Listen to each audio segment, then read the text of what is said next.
Hello everyone and welcome to Collection Reflection. Today we will be reflecting on Croc Master and Fiona from the G.I. Joe Classified series. On the front of the box we are able to see that plastic packaging that so many people miss, as well as some very nice artwork on the side and the name of the figure. On this side we can see some more artwork of both characters. There's some G.I. Joe artwork on the back.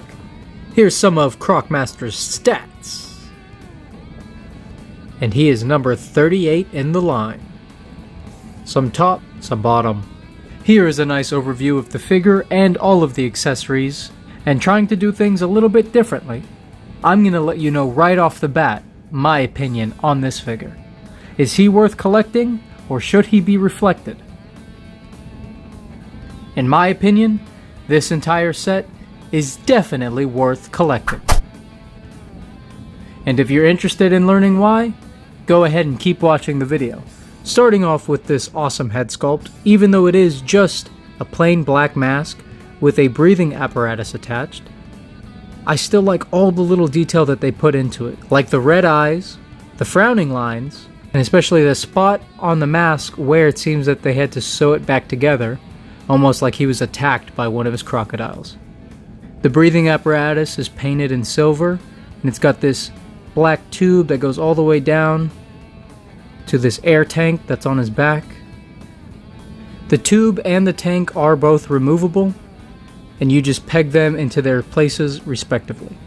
Even his holsters have the same kind of alligator or reptilian skin pattern to them.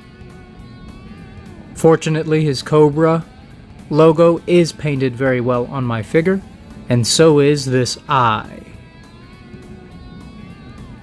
Another one of my favorite features of this action figure is his massive biceps, which makes sense. He has to wrestle crocodiles and alligators all day long. I also appreciate that they shortened his legs a little bit to give him more of a stocky appearance. I'm not a big fan of how these shoulders and butterfly joints came out. I'm also very disappointed that this figure does not come with extra hands, and he's only given the horizontal high five hinge. One of my favorite things about the G.I. Joe line is that they almost always come with at least one vertical hinging hand for their weapons. There are also a few paint mishaps on my figure, including the one that you can see there with the yellow, and there with a little bit of red on the mask. He also has some paint scraping on his shoulder, and a few little bits on his chest. But honestly, I am pretty pleased with all of the paint on this figure. If you're someone like me, and you don't really know anything about this figure or much of the G.I. Joe lore, I still think that you can appreciate all of the texture detail and the design work that went into creating this figure, because this is one bad looking mother crocker. Speaking of crocs, what do you say we bring in the star of the show, Fiona? I've always been very interested in animals, so now that I see that this G.I. Joe line is coming out with multiple different animal figures, that just gets me even more excited to try to collect them all. But let me know your thoughts. Which G.I. Joe animal companion are you most looking forward to being released? And as you think about that, I hope you can sit here and appreciate this awesome head sculpt. The eye is painted so well. All of the teeth are very well done, in my opinion. The scale, texture, and detail is what really sets this figure apart from any other in my collection. You can even see small scratches and cuts that she might have encountered during battles or even training with Croc Master. Fiona is about a foot long, which is very impressive, and it is quite intimidating when you put it next to any of your other action figures. Here you can see the holes in Fiona's tail, which is an indicator that there is a bendy wire inside of it. And another aspect of this figure that I really appreciate is this little squishy spot that they put for her stomach. I'm not sure why it's there, but I'm glad it is. There's the inside of her mouth. You can even see that her tongue is a different color than the rest of her jaw. And there's the underside. I really appreciate how they drilled out a couple of these little holes so when you close her mouth, Her teeth can fit inside of her mouth without being bent. When it comes to looks, there's nothing about this crocodile that I can complain about. But the articulation is something else entirely. So since this isn't a normal figure, this won't be a normal articulation segment. As you can see here, Fiona's body is made up of different sections, and each section has its own ball joint. And also the tail is removable. She can bend her body that much that way and that way. Her maximum up and down. Each segment can also rotate 360. All 4 of her legs can rotate 360 as well. And they are on hinges, so they can go in that far and out that far. Each one of her feet or claws, or whatever you call them, are also on their own hinge. And her back feet can go very far down and up a little bit. And my favorite piece of her articulation, the jaw. It can be closed completely and open that far. For Croc Master's articulation, he has a ball joint in the head that allows for 360. It goes that far back, that far forward, some tilt. His shoulders can spin 360. They go out about 90. He does have butterfly joints, but they are pretty much useless. Bicep swivel. Double jointed elbows with the pins. His wrists both swivel, and they both have a high 5 hinge. He goes back that far and down that far. He also has a 360 waist rotation. Drop down hips. Croc Master can do the full splits. Forward that far and back that far. He's got that thigh rotation. Double jointed knees with the pins. Very nice boot cut for his boots. A black hinge for the ankle. It has some nice pivot. The knife holster gets in the way a bit. Now that we know how flexible they are, let's check out their accessories. Here's the first accessory that we will be taking a look at. It is the revolver of Croc Master. It's just one solid piece of black plastic, but you can even see some of the reptilian detail down there for the handle. And here it is in his hand, and I think it fits this character very well. You can also place his revolver in this floating holster. Up next is this awesome knife, again with the reptilian detail for the handle, but you can see all the other detail in the knife itself. The knife is a very soft plastic. The knife will fit well into either hand, and as you might have guessed, this holster is for his knife. The next accessory that we will look at is this really cool hook. It's casted in gray plastic with no paint on it, but because he only has horizontal hinges, it never really looks right to me. And the final weapon accessory is this whip. And the plastic is firm enough to keep its shape, so it is kind of just stuck in this wound up position.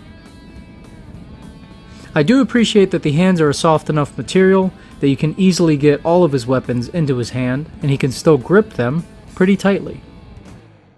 Now, a lot of people don't know this. When he isn't fighting the G.I. Joes, he's actually a dominatrix, and he goes by Croc Master. It's a chain collar, however the chain is made out of plastic, so there is no real flexibility to it, but I do like the position that it is stuck in.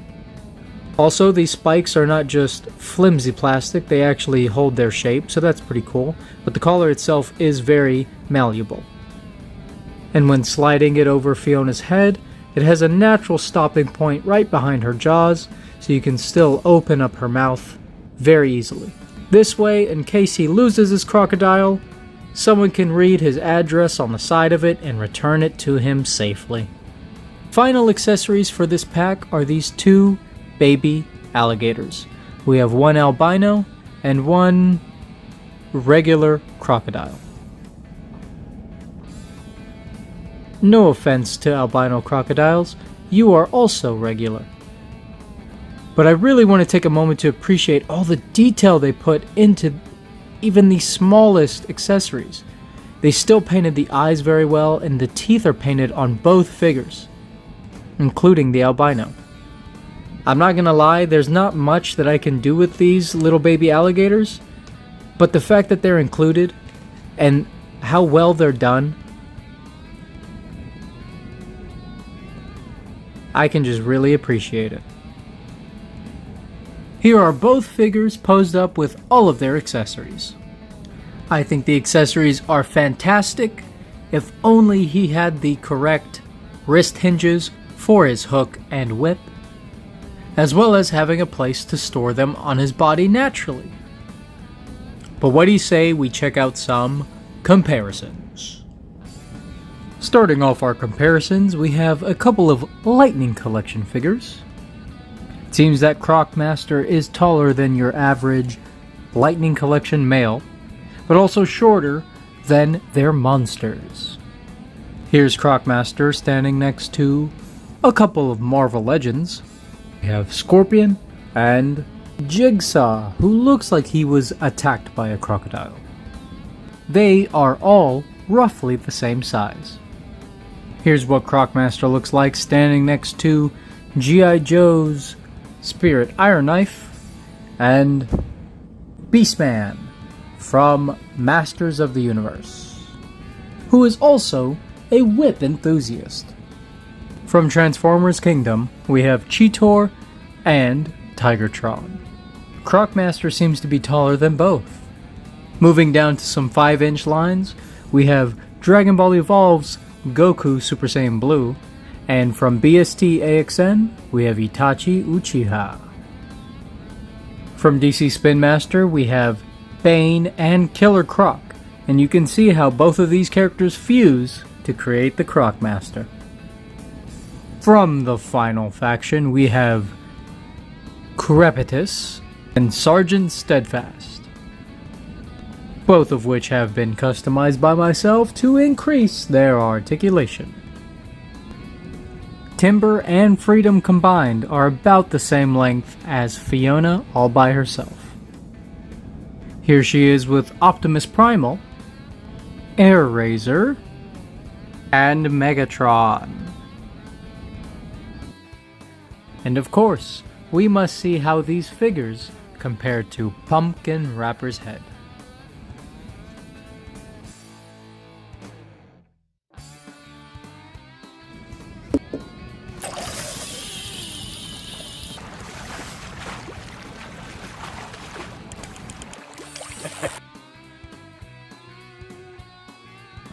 I think it's safe to say that I've been very upfront with how I feel about these two figures. I think they're incredible. I think the sculpt on Fiona alone is worth picking this setup. But the fact that you also get a really nice action figure along with the crocodile makes it all that much better. Plus all of the accessories that you get to tie everything together, I think this figure would be very hard to pass up. Fortunately for me, I was able to find it on Amazon for only $30. When it comes to enhancements or improvements that we could make, I really wish that Fiona had some knee and elbow joints to help with her articulation.